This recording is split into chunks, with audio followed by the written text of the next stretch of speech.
Hoje coube a mim, né, o privilégio de trazer a mensagem. E, lógico, que eu me sinto muito feliz, mas, ao mesmo tempo, né, é uma responsabilidade muito, muito grande, né, estar aqui e falando, trazendo a mensagem. E que o Espírito Santo fale através de mim, complete no coração de vocês. A semana passada eu estava conversando com as Zans e a gente sempre chega aqui na frente e fala que a gente nunca sabe o que falar, né? E aí eu falei, Zan, não vem. A Zanza, calma, né?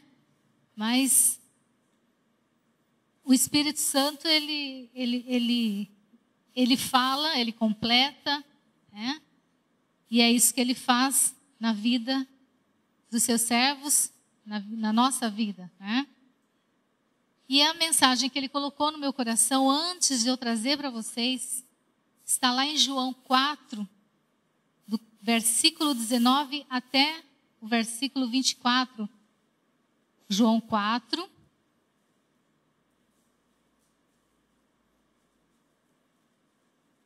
Versículo 19, já está aí para você, né, na tela.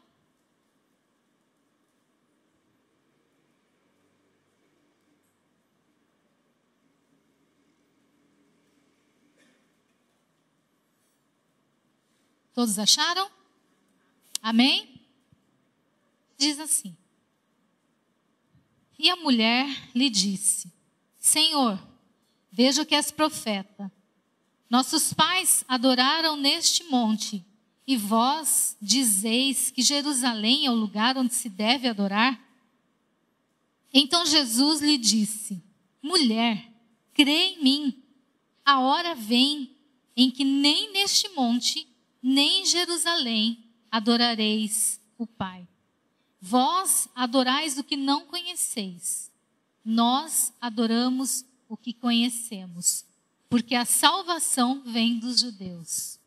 Mas virá a hora, e de fato já chegou, em que os verdadeiros adoradores adorarão o Pai no Espírito e em verdade, porque são esses os adoradores que o Pai procura. Deus é Espírito, e é necessário que os que o adorem em Espírito e em verdade. O título da nossa mensagem é Nem neste monte, nem em Jerusalém. Queridos, nós vivemos num tempo onde tudo se adora. Tudo se é adorado. Nós somos adoradores por natureza, não é? Temos aí os torcedores de futebol, né? São adoradores. Tem artistas famosos que têm os seus fãs, são seus adoradores também. Tem os adoradores de comida, não é? Tem algum adorador de comida aqui? Temos muitos adoradores de comida, né? Os adoradores musicais, por esse ou por aquele estilo musical, por esse ou por aquele cantor, né? Os adoradores de lugares. Nossa, eu conheci esse lugar, eu adoro esse lugar. Enfim, não dá para enumerar. São muitas formas, são muitas coisas, muitas pessoas. O fato é que nós somos adoradores por natureza. Além de tudo isso que eu acabei de mencionar aqui, temos outros tantos deuses adorados religiosamente por aí afora, né? Pelo Brasil afora, pelo mundo afora. Então, além das coisas que se adoram, além dos filmes, além dos artistas, além das comidas, dos times, nós temos também aqueles adoradores religiosos, né? E o Brasil é um país tão vasto, um país tão grande. Gente, vocês não têm ideia de como tem deuses sendo adorados nesse país afora. Mas enfim, um dia uma criança passeava com o pai numa determinada cidade e ela viu um templo, um grande templo. E aí no painel de anúncios, né? Creio que na frente daquele templo, tinha um anúncio lá que dizia assim: venha adorar. Criança é curiosa, né? Criança, tudo que ela vê, ela quer saber o porquê. Mas por quê? O que é? Mas por quê? Por que não? Por que sim? E aquela criança, então, já sabia ler, leu aquela frase na frente daquele templo: venha adorar. E aí, então, ela perguntou para o pai: pai, o que é adorar? E o seu pai, na sua infinita sabedoria, respondeu: bom, filho, adorar é ir à igreja, escutar o pregador pregar. Eu imagino que aquela criança, naquele momento, ela ficou satisfeita com essa resposta, né? Mas eu acho que depois ela deve ter questionado. Mas ele disse: adorar é ir à igreja, escutar o pregador. Isso significa que você está adorando, então, né? Se você está me ouvindo, você está adorando. Mas então, diante disso, a gente é levado a se questionar. O que é adorar? E mais que isso, como adorar a Deus? Você já se fez essa pergunta? Talvez você tenha se perguntado em como adorar a Deus, mas o que é adorar? Para adorar a Deus, primeiro você tem que saber o que é adorar, né? E eu, estudando um pouco sobre isso, eu decidi trazer um pouquinho da etimologia da palavra. O que seria isso? Etimologia é o estudo de uma palavra. Então a gente vai estudar um pouquinho. Hoje a gente vai passear aqui pelo hebraico, vamos passear um pouquinho pelo grego, né? Vamos entrar no latim. E aí, opa! Calma, isso é para vocês não olharem para o relógio. Isso é um bom sinal, significa que nós vamos demorar hoje. Olha. Então nós vamos passear um pouquinho pelo grego, um pouquinho pelo hebraico, um pouquinho pelo latim. E aí a gente volta para o nosso bom e velho português, não é? Mas vamos lá. Adorar é a palavra tradicionalmente usada para traduzir a palavra hebraica Shetuah. Shetuah, né? Lá no Antigo Testamento, os irmãos sabem que no Antigo Testamento a língua usada era o hebraico, no Novo Testamento a língua usada era o grego, né? Então lá no hebraico, a palavra tradicionalmente para traduzir adoração era Shetuah. Shetuah. E em grego, a palavra proskuneo, né? Ambas traduzem a palavra adoração e elas têm o sentido de prostrar-se.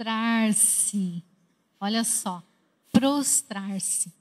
No Antigo Testamento, a palavra adoração também traduzia as palavras hebraicas, além, né, de Shetuah, avad.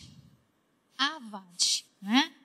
Que tinha o sentido de prostrar-se, Shetuah, adorar, e servir, cultuar, avad. Então eram duas palavrinhas ligadas que nos textos no Antigo Testamento eram muito usadas e as duas estavam sempre ali juntinhas: adorar, cultuar, né? Ou então prostrar-se. Ok. E a adoração no Antigo Testamento? Como era? Era bem diferente dos tempos de hoje. Era bem diferente de hoje.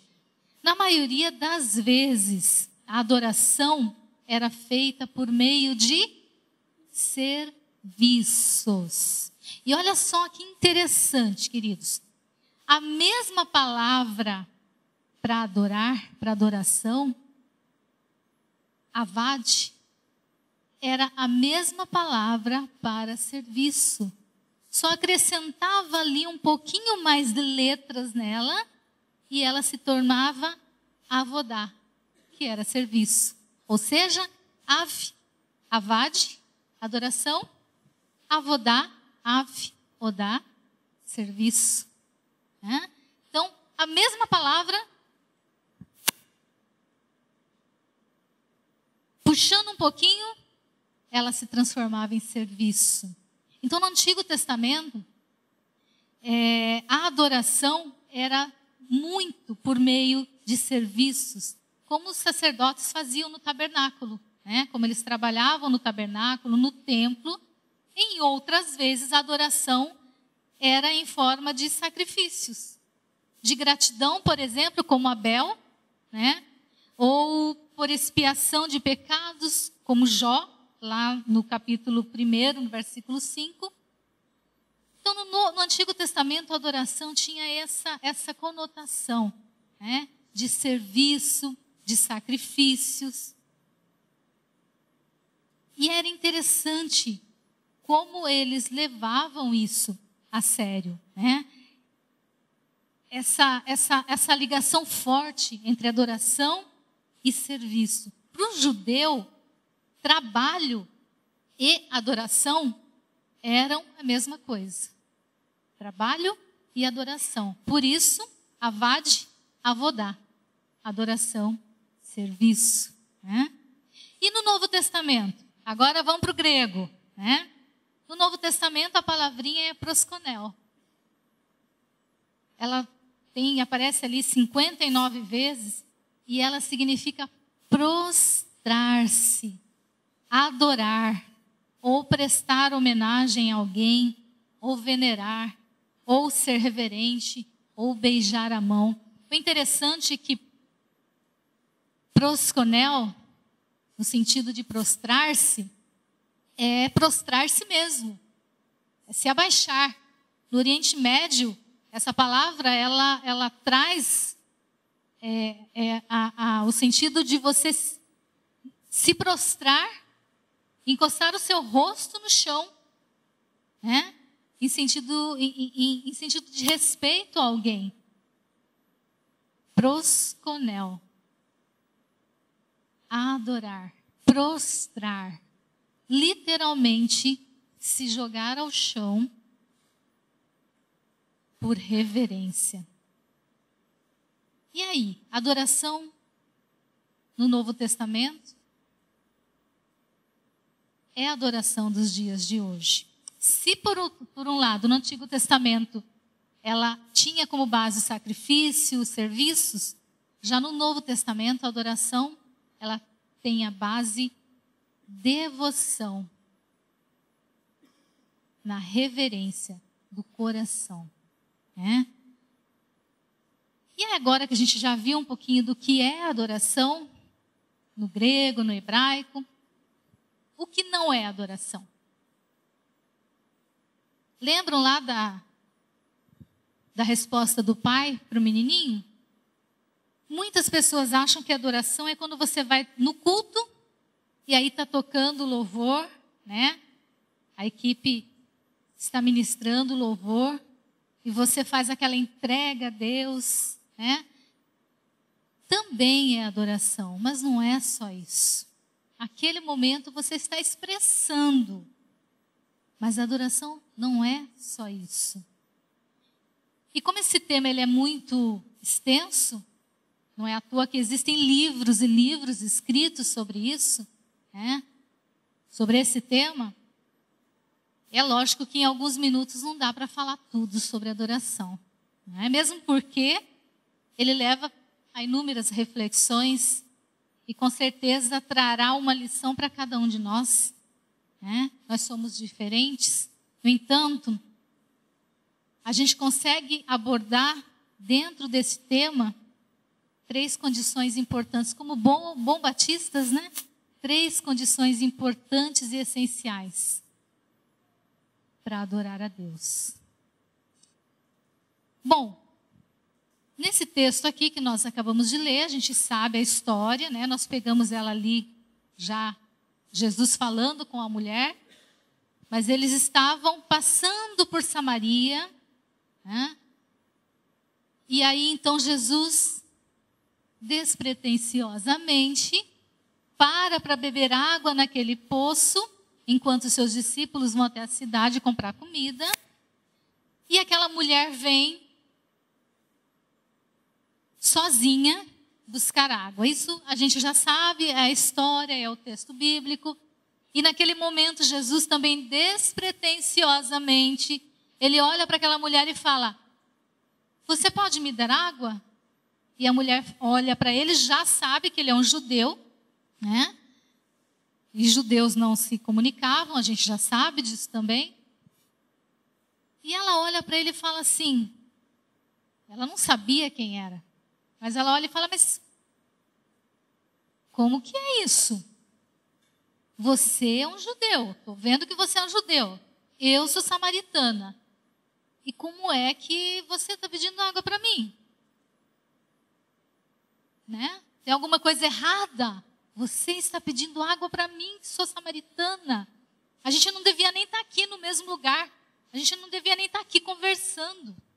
Né? E aí Jesus então entra ali numa explanação com aquela mulher.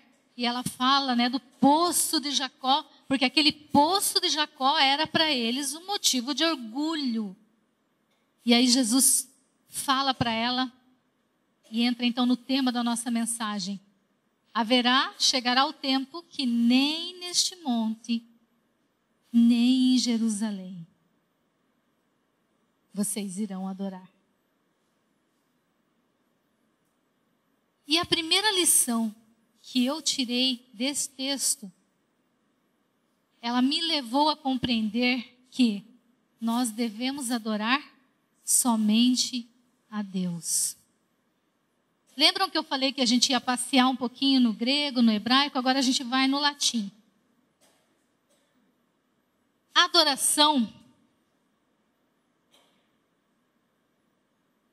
ela vem do latim adorare. Adorare. E aí vem o nosso verbo adorar. Né? Deixa eu perguntar aqui. Zan, fala alguma coisa que você adora. Chocolate? Nasmin?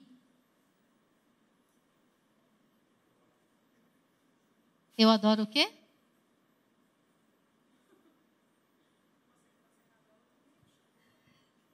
Quem mais? Alguém fala para mim a frase. Nauã? Eu adoro dirigir? Eu adoro dirigir também? O meu marido adora dirigir, gente, como gosta. Não sei como é que pode, né? Então, essa palavra adorar vem de adorare, de onde vem nosso verbo adorar. E agora, trazendo para o nosso bom e velho português, né? Cadê aí os professores de português? Vocês viram aqui, a Zan falou, eu adoro chocolate, né?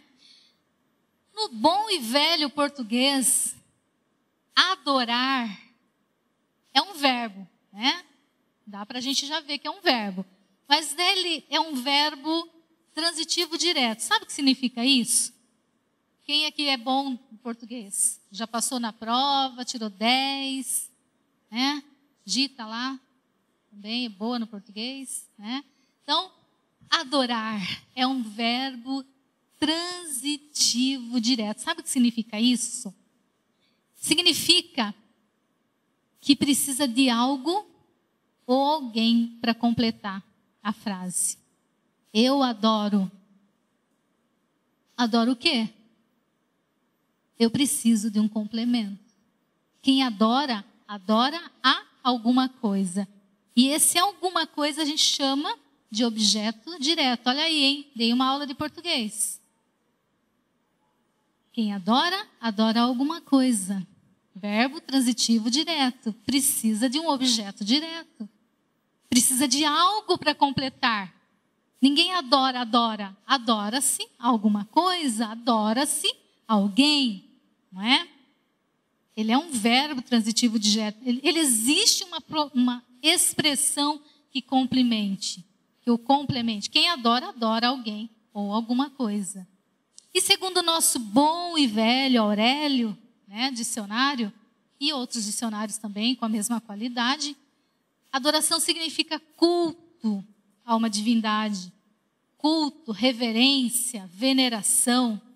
Venerar algo ou alguma coisa é dar a ela um valor inestimável. Você já pensou nisso?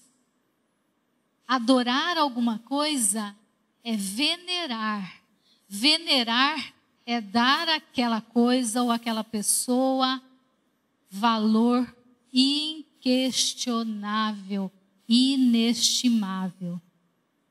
Queridos, existem no nosso meio muitas coisas sendo adoradas, reverenciadas, veneradas. E eu aqui, na verdade, nem me refiro aos deuses esculpidos por mãos humanas. E eu chego a dizer que talvez esses deuses nem sejam mais os grandes separadores entre Deus e os homens. Nós já passamos dessa fase. No tempo em que nós vivemos, há mais do que se preocupar, além desses que eu mencionei. Muitas coisas apalpáveis ou não têm sido adoradas, cultuadas, muitas vezes por nós cristãos, que, aliás, condenamos a falsa adoração aos ídolos. O que poderiam ser essas coisas? Nossos bens materiais, nossos desejos, nossos relacionamentos, nossas preocupações. Gente, vocês sabiam que tem gente que adora a preocupação? Sabiam disso? É igual o carnê das Casas Bahia. Acabou um, a gente faz outro. Não pode ter casa sem carnê de Casa Bahia, Magazine Luiza, não pode. Acabou um, a gente faz outro. Mas tem gente que adora a preocupação, não vive sem.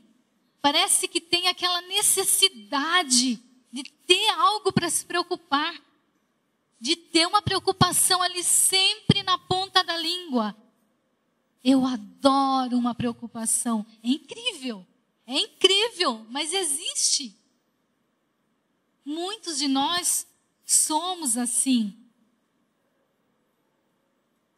E eu queria te dizer uma coisa. Tudo que exerce qualquer tipo de fascínio sobre nós, e quando você se preocupa demais com alguma coisa, isso exerce um certo fascínio sobre você, seja ele benéfico, seja ele maléfico, acaba ocupando um espaço importante na nossa vida que deveria estar destinado à adoração pura e verdadeira a Deus. Então, quando você está sempre com a cabeça quente, sempre preocupado com alguma coisa, isso está tomando lugar na sua vida da verdadeira adoração a Deus. Lembram quando a gente falou? Adoração somente a Deus. Somente Deus é digno de adoração. E a adoração que não é dirigida a Deus, ela é idolatria. E é altamente condenada. Lá em Lucas 4, versículo 8, o próprio Jesus foi tentado. E ele respondeu: está escrito, ao Senhor teu Deus adorarás, e só a Ele servirás. Olha só Jesus aqui unindo as duas palavras, Shetuá, no caso aqui grego, proskuneo, né? Unindo serviço e adoração. Ao Senhor teu Deus adorarás e só a Ele servirás. Que interessante, né? O Senhor respondeu ao diabo: apenas a Deus adorarás e somente a Ele servirás. E a palavra em grego usada aqui é exatamente essa: proskuneo. Guardai-vos para que o vosso coração não se engane e vos desvieis e sirvais a outros deuses e os adoreis. Deuteronômio 11, 16. A segunda condição deve nos levar a compreender que nós devemos adorar Deus, devemos adorá-lo em todo tempo e lugar. Queridos, quando Pompeu, general romano, ele tomou Jerusalém, lá pelo ano 63 antes de Cristo, ele levou um tempo ali cercando Jerusalém, porque Jerusalém era fortemente edificada, muros largos. Então ele ficou um tempo ali rodeando até que ele conseguiu entrar na cidade. E aí ele foi conhecer o templo. Depois que ele conseguiu entrar na cidade de Jerusalém, ele foi conhecer o templo de Jerusalém. E os judeus o seguiam de perto, né? Os judeus ali junto dele. E ele entrou no templo. E para escândalo e consternação dos judeus que o seguiam, Pompeu entrou no Santo dos Santos. Sabe aquele lugar que apenas o sumo sacerdote entrava uma vez por ano? Pois é. Pompeu entrou. Depois das cortinas, ele foi lá. Os judeus ficaram consternados, porque o sumo sacerdote entrava ali uma vez por ano. E esse cara vem, além de conquistar a cidade, ele ainda entra no Santo dos Santos, no templo e no Santo dos Santos.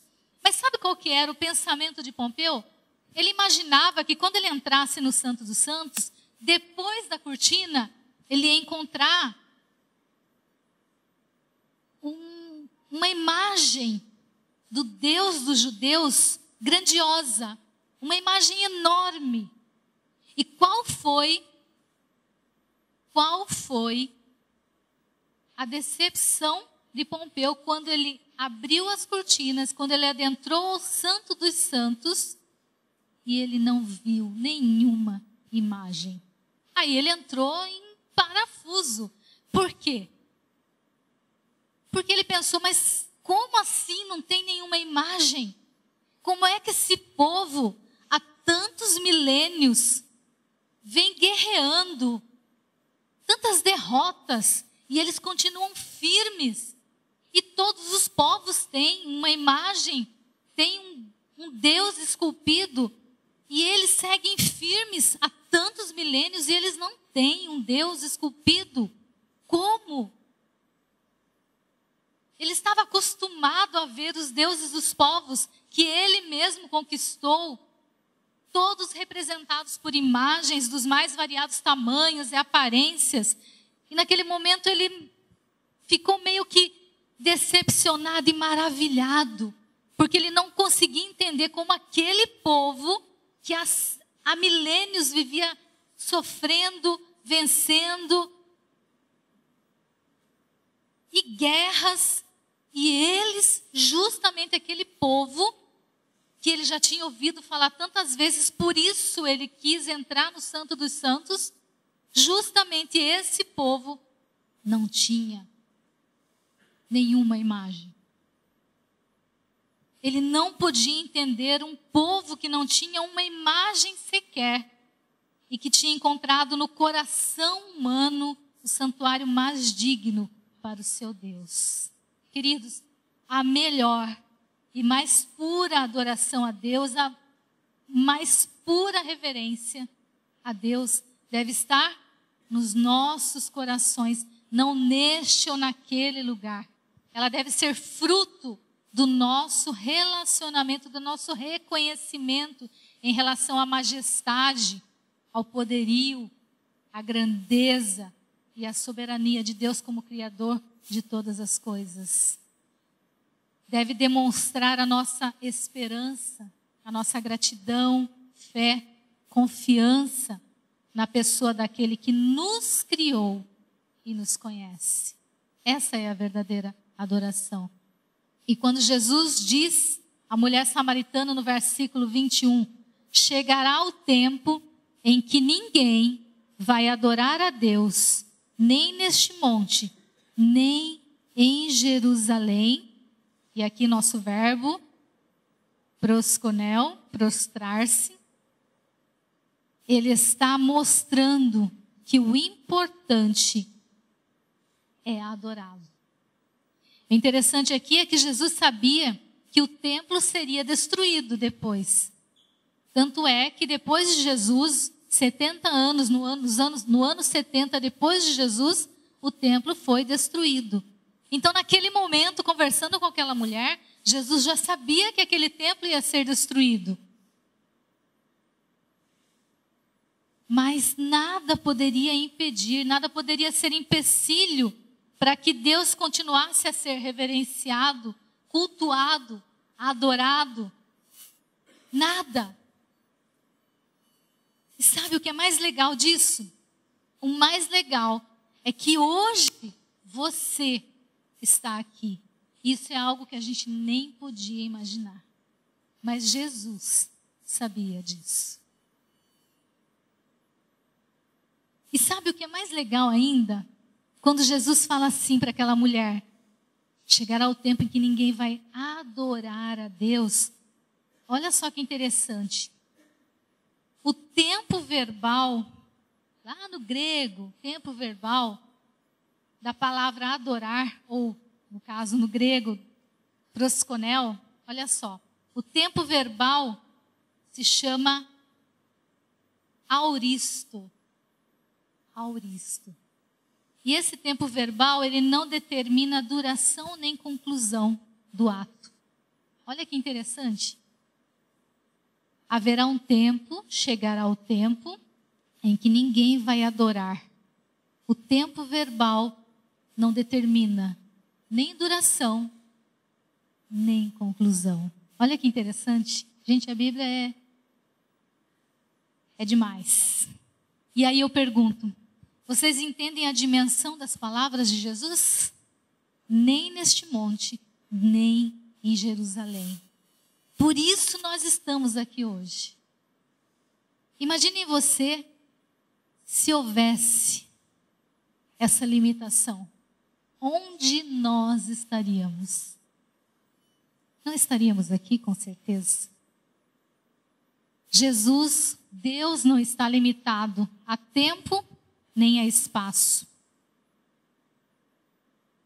Mas sempre que alguém nasce do Espírito, como Jesus disse a Nicodemos, essa pessoa já pode se comunicar com Deus.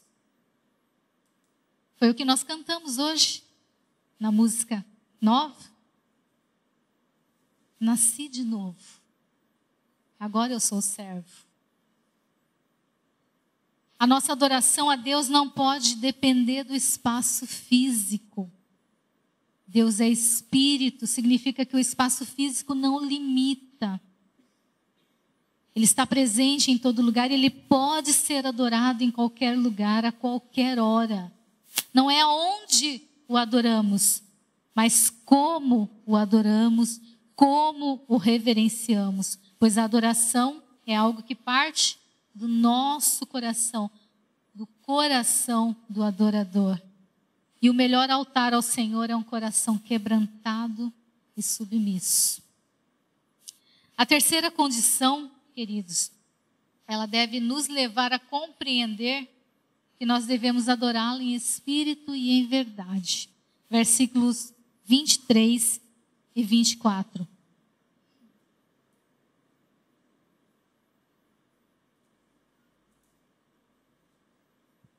Mas virá o tempo, de fato já chegou, em que os verdadeiros adoradores vão adorar o Pai em espírito e em verdade, pois são estes que o Pai quer que os adorem.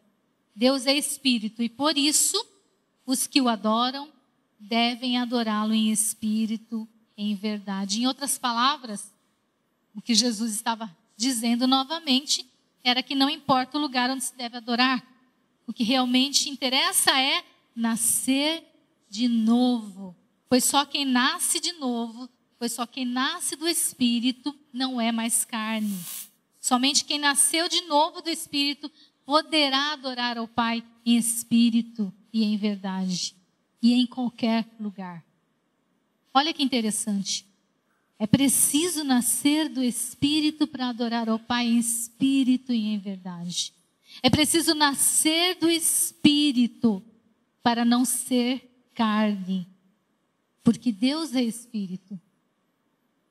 E nós precisamos adorá-lo em espírito e em verdade.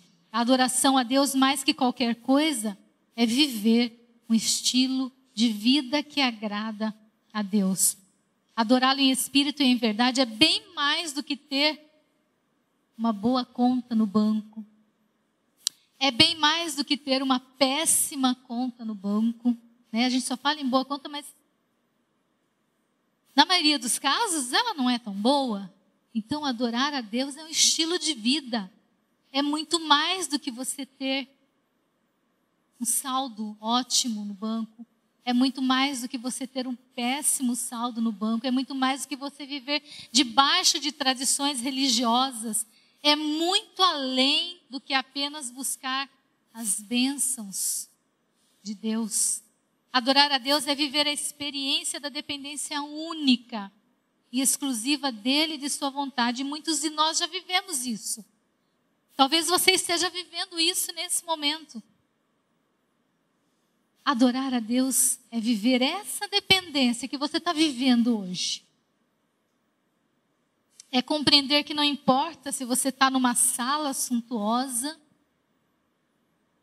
ou num casebre de chão de terra batida, o Senhor é o mesmo. Portanto, a adoração e a reverência deve ser a mesma. É ter a certeza de que o seu coração quebrantado o alcançará na alegria, na tristeza, na fartura, na escassez, na saúde, na doença.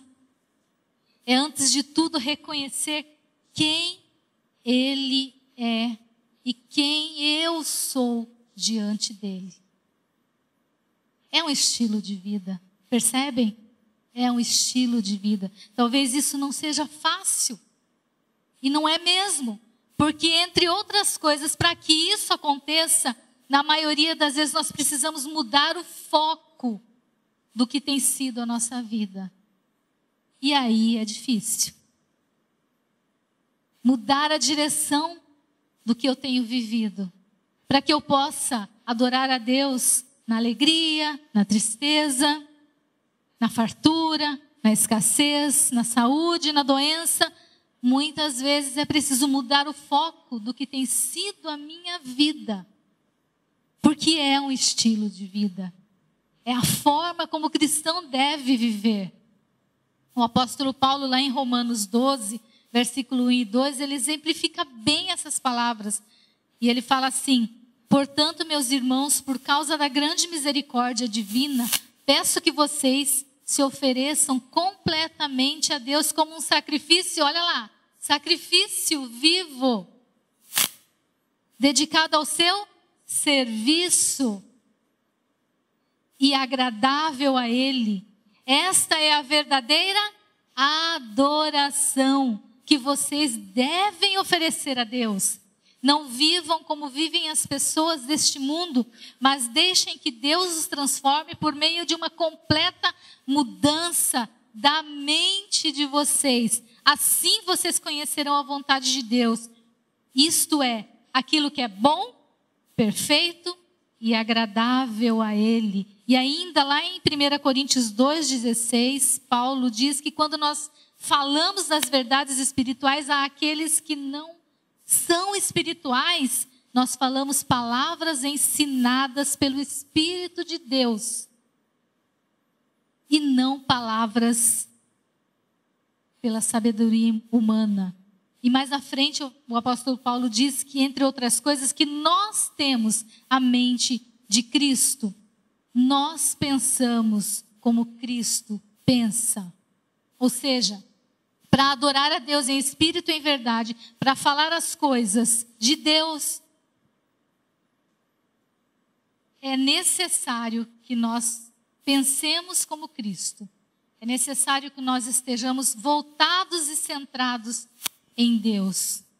Nós precisamos ter olhos, mente e coração voltados somente para Deus. Prostrar-se diante de Deus é viver em obediência. Entendem agora a palavra adoração? É prostrar-se. E quando você se prostra, não é só no momento em que você louva, em que você canta, em que você se derrama através dos louvores, não. É um estilo de vida. É preciso viver em espírito para que nós possamos adorar em espírito e em verdade. E eu quero concluir a minha mensagem contando a vocês uma historinha.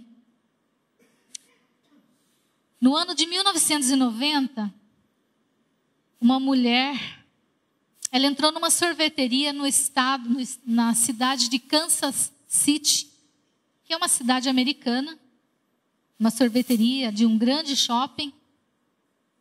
E aí ela chegou no balcão e pediu uma casquinha de sorvete. Sabe essa casquinha que você chega e pede? Me vê uma casquinha de sorvete mista, creme e chocolate? Essa casquinha. Então ela chegou no balcão e pediu uma casquinha de sorvete. E no momento que ela estava ali fazendo o seu pedido, ela sentiu que entrou alguém, um outro cliente. E aí, como a gente faz, né? Nós temos todos essa curiosidade aguçada. Eu faço isso, você também deve fazer. Ela olhou para o lado, sem nem pensar. Ela olhou para o lado. E qual não foi a surpresa daquela mulher quando, ao olhar para o lado, os seus olhos se encontraram com os olhos azuis e brilhantes. Agora só os fortes vão entender. De Paul Newman. Tá bom, eu sei. Abaixo de 1990, acima de 1990 ninguém sabe quem é, tudo bem. Mas Paul Newman era um galã americano dos anos 90. E ele tinha os olhos bem azuis e brilhantes. E ele era um galã. E aquela mulher, quando olhou para ele, aqueles olhos azuis, o joelho dela começou a tremer. E ele estava ali naquela cidade, rodando um filme que ele ia gravar. E aí os joelhos dela começaram a tremer e se dobraram. Aquela mulher ficou tão nervosa que ela pagou sorvete e ela queria logo sair dali. E ela saiu correndo. Quando ela chegou lá fora, ela se recompôs. Ela olhou para ela mesma e falou: dignidade. Recuperou a dignidade dela. E aí então ela olhou para a mão. Cadê minha casquinha de sorvete? E aí então ela voltou. Porque ela tinha pago. E ela voltou. E quando ela chegou, que ela foi passar na porta da sorveteria, quem estava saindo? Paul Newman. E aí ele olhou para ela e falou assim: você veio buscar, ou você está procurando a sua casquinha de sorvete? E aquela mulher, de novo, sem palavras, embasbacada, só soube falar, só soube olhar para ele, sem ação nenhuma. E ele olha para ela e fala assim: olha, sua casquinha de sorvete, você colocou aí dentro da sua bolsa, junto com o seu troco. Queridos, enquanto a equipe vem à frente, é uma história engraçada, não é? Mas ela nos leva a refletir algo muito importante. Quando foi a última vez que a presença de Deus nos fez esquecer tudo que estava ao nosso redor? Quando foi que a presença de Deus, pela última vez, fez você esquecer esse problema que está tomando os seus dias, a sua mente, o seu coração? Quando foi a última vez que a presença de Deus nos fez esquecer tudo ao nosso redor? Que nos fez esquecer que nós não temos um centavo na conta bancária? Que nos fez esquecer que nós temos milhões na conta bancária? Quando foi que a presença de Deus nos fez voltar para nós mesmos e nos lembrar de quem nós somos e de quem Ele é? Quando foi que a presença de Deus fez você esquecer que Ele cuida de você?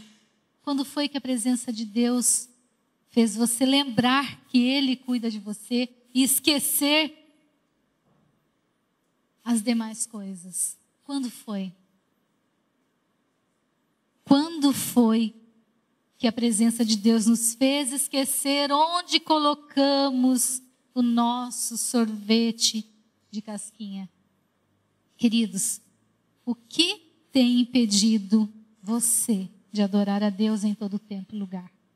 Porque se você vive o estilo de vida de um adorador, você adora a Deus em todo tempo e lugar, em toda circunstância.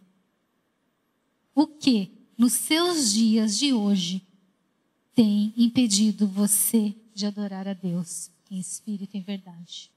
Amém? Que Deus nos abençoe.